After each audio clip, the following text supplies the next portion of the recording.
కేంద్ర హోంశాఖ మంత్రి అమిత్ షా ఇవాళ తెలంగాణలో పర్యటించనున్నారు.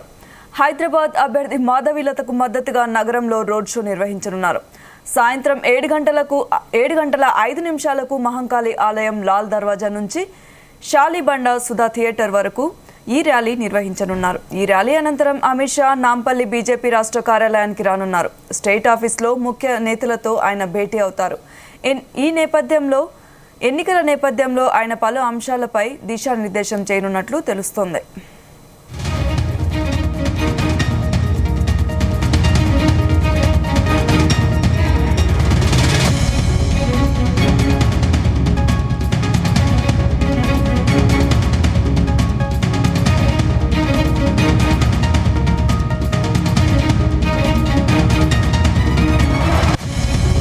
స్థానిక రాజకీయ పరిస్థితులపైన ఆయన ఆరా తీయనున్నట్లు సమాచారం.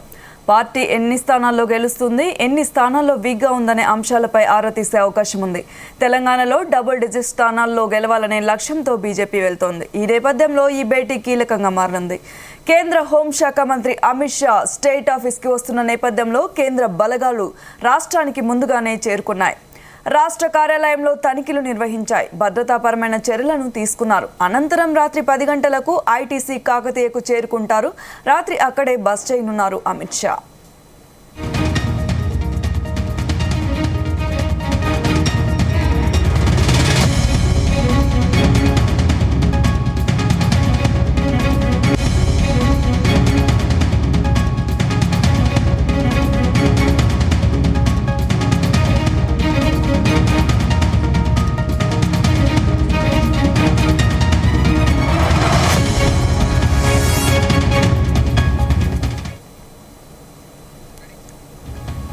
ఫస్ట్గా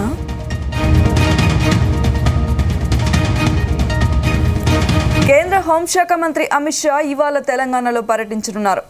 హైదరాబాద్ అభ్యర్థి మాధవీలతకు మద్దతుగా నగరంలో రోడ్ షో నిర్వహించనున్నారు. సాయంత్రం 7:55 మహంకాళి ఆలయం లాల్ దర్వాజా నుంచి షాలిబండ సుధా థియేటర్ వరకు ఈ ర్యాలీ నిర్వహించనున్నారు. ఈ ర్యాలీ అనంతరం అమిత్ షా నాంపల్లి బీజేపీ రాష్ట్ర కార్యాలయానికి రానున్నారు. స్టేట్ ఆఫీస్లో ముఖ్య నేతలతో ఆయన భేటీ అవుతారు. ఎన్నికల నేపథ్యంలో ఆయన పలు అంశాలపై దిశానిర్దేశం చేయనున్నట్లు తెలుస్తోంది.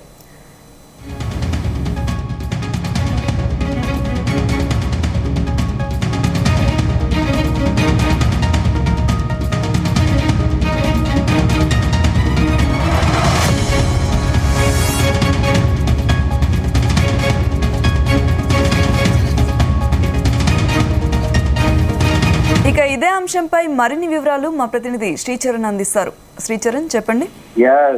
సౌమ్య, మిషన్ దక్షిణ్ పేరిట బీజేపీ హైకమాండ్ తెలంగాణతో పాటు మిగతా దక్షిణాది రాష్ట్రాలను కూడా చాలా ప్రతిష్టాత్మకంగా తీసుకుంది. అయితే ఇక్కడ గ్రాడ్యువల్ గా 2019 నుండి కూడా ఓట్ పర్సెంటేజ్ అనేది తెలంగాణలో బీజేపీకి పెరుగుతూ వస్తోంది. 2019 లో ఎవరో ఎక్స్పెక్ట్ చేయని విధంగా 4 ఎంపీ సీట్లు గెలుచుకొని అనంతరం జిహెచ్ఎంసీ ఎన్నికల్లో కూడా 48 సీట్లు గెలవడం కూడా గ్రాడ్యువల్ గా ఓట్ బ్యాంక్ పెరుగుతూ వస్తోంది. మొన్న జరిగిన అసెంబ్లీ ఎన్నికల్లో కూడా 8 సీట్లు గెలవడం, దీంతో 14% ఓట్ పర్సెంటేజ్ అనేది బీజేపీకి పెరగడంతో ఈసారి దాన్ని 32% తో ఇంక్రీజ్ చేసి దాదాపు 8 స్థానాలు ఎట్టి పరిస్థితుల్లోనూ గెలుచుకోవాలని ఒక కృతనిశ్చయంతో ఉంది బీజేపీ హైకమాండ్.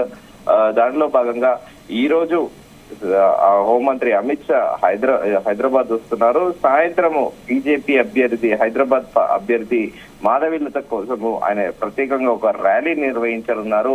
ఓల్డ్ సిటీలోని లాల్ దర్వాజా దగ్గర మహంకాళి అమ్మవారి దేవాలయంలో ప్రత్యేక పూజలు నిర్వహించి అనంతరము సాయంత్రం 6 గంటల ప్రాంతంలో అక్కడ పూజలు ముగించుకొని అక్కడ నుంచి ర్యాలీ ప్రారంభమవుతుంది. Ending almost Shalibanda Sudha theatre వరకు కూడా సుదీర్ఘంగా దాదాపు 1 గంటన్నర నుంచి 2 గంటల పాటు ర్యాలీ నిర్వహించనున్నారు.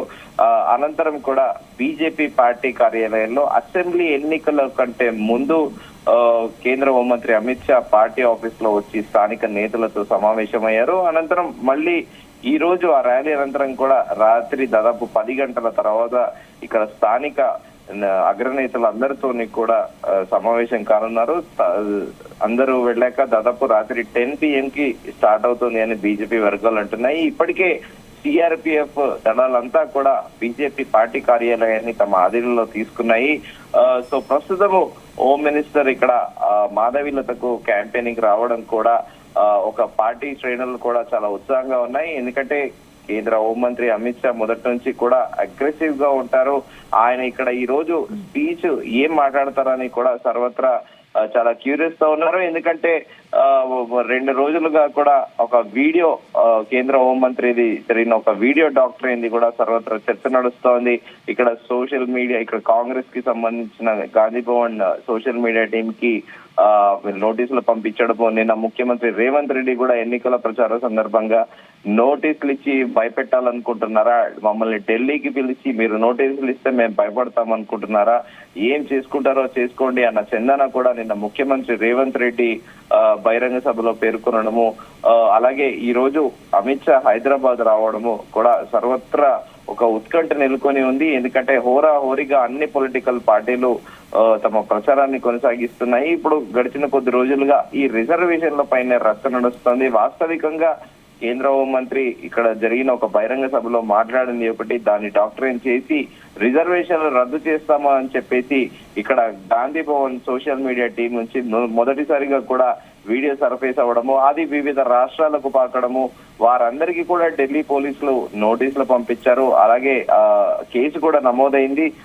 ఈ నేపథ్యంలో ఈ రోజు ఓల్డ్ సిటీలో అమిత్ షా ఏం మాట్లాడబోతున్నారు అనేది కూడా సర్వత్రా చర్చనీయాంశంగా మారింది. మరోవైపు బీజేపీ పార్లమెంట్ అభ్యర్థి మాధవీలత కూడా చాలా దూసుకుపోతున్నారు దూకుడుగా ఎన్నికల ప్రచారంలో. అటు అసదుద్దీన్ ఓవైసీకి కౌంటర్ ఇస్తూ, అలాగే పాత బస్తీలో ఆమె చేస్తున్న ప్రచారానికి విస్తృతంగా ప్రజల నుండి విశేష ఆదరణ లభిస్తోంది. ఆమె ఎక్కడికి వెళ్ళినా కూడా ఈసారి అసదుద్దీన్ ఓవైసీకి మాత్రం చాలా టఫ్ ఫైట్ ఉంది అని కూడా అందరూ రాజకీయ విశ్లేషకులు చెప్తున్నారు. మరోవైపు ఈ రోజు హోం మంత్రి స్వయంగా హైదరాబాద్ వచ్చి ఆమెకు మద్దతుగా ర్యాలీ నిర్వహించడము, సమీకరణాలు కూడా మారే అవకాశం ఉంటుంది అని కూడా అంటున్నారు ప్రస్తుతము. అయితే మాధవీలత గతంలో ఎన్నడూ లేని విధంగా కూడా ఒక టఫ్ ఫైట్, అంటే ఒక గట్టి ఎన్కౌంటర్ ఇచ్చే క్యాండిడేట్ గా కూడా మాధవీలత కనపడుతున్నారు ఓవైసీకి. మరోవైపు ఓవైసీ కూడా తెలంగాణ నల్గొండ గద్దరుగా పేరున్న ఆయనతోని ఒక పాట కూడా పాడించడము, మొదటిసారిగా కూడా ఇప్పటి వరకు కూడా ఆయన ఇప్పుడు కూడా క్యాంపెయినింగ్ చేసినా కూడా ఒక కేక్ వాక్ లా కూడా ఆయన ఎన్నిక జరిగేది. కానీ మొదటిసారి ఆయన డోర్ టు డోర్ వెళ్లి ఆయన క్యాంపెయినింగ్ చేపడుతున్నారు. అలాగే ఇక్కడ మాధవీలత పైన కూడా ఆయన వ్యంగ్యాస్త్రాలు సంధిస్తున్నారు. మరోవైపు ఆయనకి కౌంటర్ గా మాధవీలత కూడా పతంగి చిరిగిపోయే సమయం వచ్చింది, అతి త్వరలోనే పతంగి చిరిగిపోతుంది అని చెప్పి ఆయన చెప్పడము, మాధవీలత చెప్పడము, కౌంటర్ ఎన్కౌంటర్ అన్న చందన కూడా ఓల్డ్ సిటీలో హోరాహోరీగా 2 పార్టీలు ప్రచారం కొనసాగిస్తున్నాయి. మరోవైపు ఈ డాక్టరేన్ వీడియోది వివాదము, ఇదంతా కూడా ఇప్పుడు రాజకీయంగా చాలా వేడెక్కింది వాతావరణం తెలంగాణ రాష్ట్రంలో. ఒకవైపు ముఖ్యమంత్రి రేవంత్ రెడ్డి చాలా లైట్ గా తీసుకున్నారు. మీరు ఢిల్లీ పోలీసులు నోటీస్ పంపిస్తే మేము గజగజ వణికిపోతామా అని ముఖ్యమంత్రి రేవంత్ రెడ్డి అనడము, మరి సాయంత్రం ఇక్కడ ర్యాలీ ఉండడము, ఈ రోజు కేంద్ర హోంమంత్రి ప్రచారంలో భాగంగా ఏం మాట్లాడతారు అనేది కూడా క్వైట్ క్యూరియస్. పబ్లిక్ తో పాటు ఇటు ఎంటైర్ పొలిటికల్ సర్కిల్స్ తో పాటు పొలిటికల్ పార్టీస్ కూడా చాలా క్యూరియస్ గా చూస్తున్నాయని మనం చెప్పుకోవచ్చు సౌమ్య. ఓకే శ్రీచరణ్, అయితే ఫేక్ వీడియో మీద ఢిల్లీ పోలీసులు నోటీసులు పంపించారు. దీనికి స్పందిస్తూ సీఎం రేవంత్ రెడ్డి కూడా ఏం పీక్కుంటారో పీక్కోడని లైట్ తీసుకున్నారు. సరే, ఆ తర్వాత ఈరోజు అమిత్ షా హైదరాబాద్కు వస్తున్నారు, ఏం జరగబోతుందంటారు? అదే ఎన్నికల ప్రచారం అయితే జోరు పెంచింది బీజేపీ పార్టీ అని చెప్పుకోవచ్చు మనము. ఎందుకంటే ముందుగా అనుకున్నట్టు ఇక్కడ బీజేపీ పార్టీకి దక్షిణాది రాష్ట్రాల్లో కర్ణాటక తర్వాత ఇక్కడ హోప్ ఎక్కువగా ఉంది తెలంగాణ రాష్ట్రంలో. ఆ వీడియో ఇష్యూ ఏదైతే ఉందో, మా వీడియో డాక్టరీన్ ఇష్యూలో అది తారాస్థాయికి వెళ్ళింది. ఇటు బీజేపీ కాంగ్రెస్ పార్టీ పరస్పర ఆరోపణలతో వాస్తవికంగా చూసుకుంటే ఆయన కేంద్ర హోంమంత్రి అమిత్ షా మాట్లాడింది ఒకటి, కాంగ్రెస్ సోషల్ మీడియా టీము దాన్ని సర్ఫేస్ చేసింది డిఫరెంట్ గా ఉంది. ఈ నేపథ్యంలో ముఖ్యమంత్రి రేవంత్ రెడ్డి కూడా ఢిల్లీ పెద్దలు ఒక రకంగా సవాల్ చేసినట్టే, ఏం చేసుకుంటారో చేసుకోండి, మేమేమైనా భయపడతామా, గజగజ వణుకుతామా అన్న చందన కూడా ముఖ్యమంత్రి రేవంత్ రెడ్డి బహిరంగ సభలో చెప్పడం కూడా ఇప్పుడు సర్వత్రా చర్చనీయాంశంగా మారింది. అదే మనం ముందుగా అనుకున్నట్టు ఈ రోజు ఆ ర్యాలీలో అనంతరం కూడా కేంద్ర హోంమంత్రి అమిత్ షా ప్రసంగిస్తారు. ఆ ప్రసంగం పైనే సర్వత్రా ఒక ఉత్కంఠ అయితే నెలకొని ఉంది.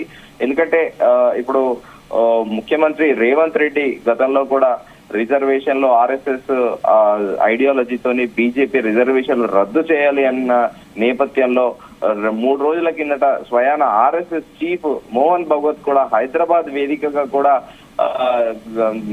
సోషల్ మీడియాలో వస్తున్న వదంతులు చూస్తున్నా నేను. RSS ఎప్పుడూ కూడా రిజర్వేషన్లకు వ్యతిరేకం కాదని స్వయాన మోహన్ భగవత్ స్పష్టం చేయడము, దానితో పాటు ఇటు బీజేపీ అగ్రనేతలందరూ కూడా వివిధ క్యాంపెయినింగ్ లో వివిధ ప్లేసెస్ లో జరుగుతున్న క్యాంపెయినింగ్ లో కూడా వాళ్ళు చాలా స్పష్టంగా చెప్తున్నారు. సో ఆ ఇష్యూ మీదనే ఇప్పుడు అంతా కూడా నడుస్తా ఉంది. ఈ రిజర్వేషన్ల విషయం పైనే ఈ రోజు అమిత్ షా ఏం మాట్లాడతారు అనేది కూడా మాత్రం చాలా క్యూరియాసిటీ అయితే నెలకొనింది అని చెప్పుకోవచ్చు మనము. సౌమ్య. ఓకే చరణ్, ఇక అయితే నిన్న జరిగిన జహీరాబాద్ మీటింగ్లో PM మోడీ గారు కూడా చెప్పారు, నా ప్రాణం పోయినంత వరకు నేను రిజర్వేషన్స్ అయితే తీసాను, అంబేద్కర్ రాజ్యాంగాన్ని కాపాడుతాను, ఎవరిని అలా చేయనివ్వనని కూడా హామీ ఇచ్చారు. మరి ఈ నేపథ్యంలో కూడా ఇంకా కాంగ్రెస్ ఇలా ఫేక్ సంచలనమైన కమెంట్స్ ఫేక్గా చేయడంలో అసలు కాంగ్రెస్ చేస్తుందేంటి, కాంగ్రెస్ పార్టీ చేస్తున్న పనుల మీద మీ అభిప్రాయం ఏంటి?